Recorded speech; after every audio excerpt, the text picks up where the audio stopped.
Anatin'ny politika izay ihany sisany tanjona izay napetraky ny filohan'ny Repoblika ery Rajaonarimampianina hatrany moa ny hoe ny fampihavanana sy ny fametrahana fanjakana matanjaka noporofoiny zareo avy eo anivon'ny distrika Navaradrano ary moa izany androany ireo komity mpanohana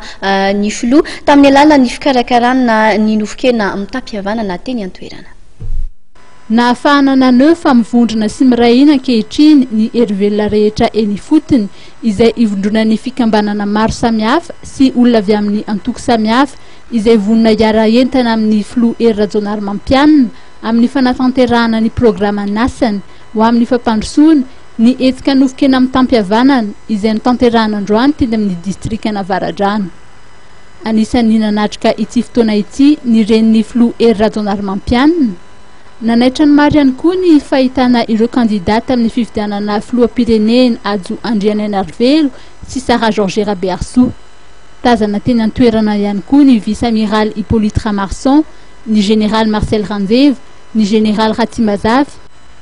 ny Prince Georges izay vinantin'ny professeur Zafy, ny mpandrindran'ny MDM Ratsilaza Fatireo.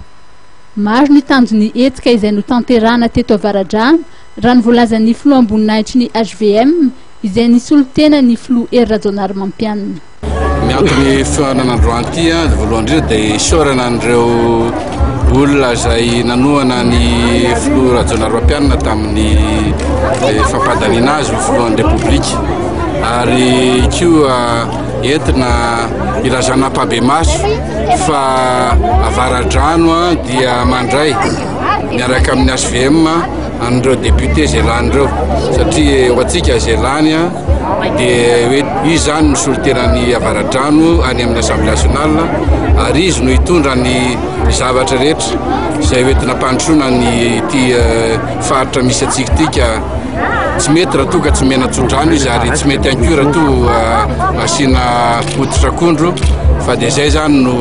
tondrana azy eto zay HVM mihitsy no mitondrandrareo telo miraharaha eto hoe zay laninareo dia ikendray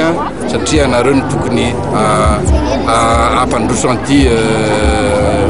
tany misy an'ny reto vahoaka marobe Navaradrano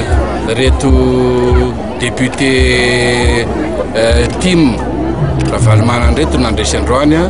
dia zay ny antony atongavana aty ary amin'reto vahoaka reto dia mety misy hitanareo fa ny MDM ao nisakary azo atao hoe raha tsona daholo rehetra dia mety hoe mampary donc tsy misy hoe nakifikifoka akory sady fantareo koa fa amin'izao ora fitenantsika izao dia misy fivirimbe ataon'ireo député mampara ny fotofotona ak'izay mety tsy atongavana. Ny momba an'ilay vondrona milaza noana ny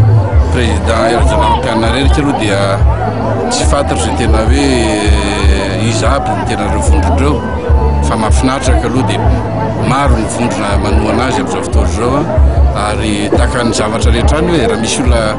tianao hoe moa ataonao nanaka anazy hoe aza tiavina fa ranona tena ho tiavina. Miisa 104 ireo mponiny distrika Navaradrano no nasaina tamin'ity nofokena mitampihavanana ity ary fantatra fa omby 2 sy vary 2 taonina no natolotry ny filoha ery Rajaonarimampianina ho fanatanterahana izany. Ny alohavana fitoam-pivavahana ny hetsika izay nitanterahana androany tety Antsofinondry Sabotsynamenana ary nanao antso mba hisian'ny fampiraisana sy ny fampihavanana hatrany ny pasteur Roland nandritra izany fotoana izany.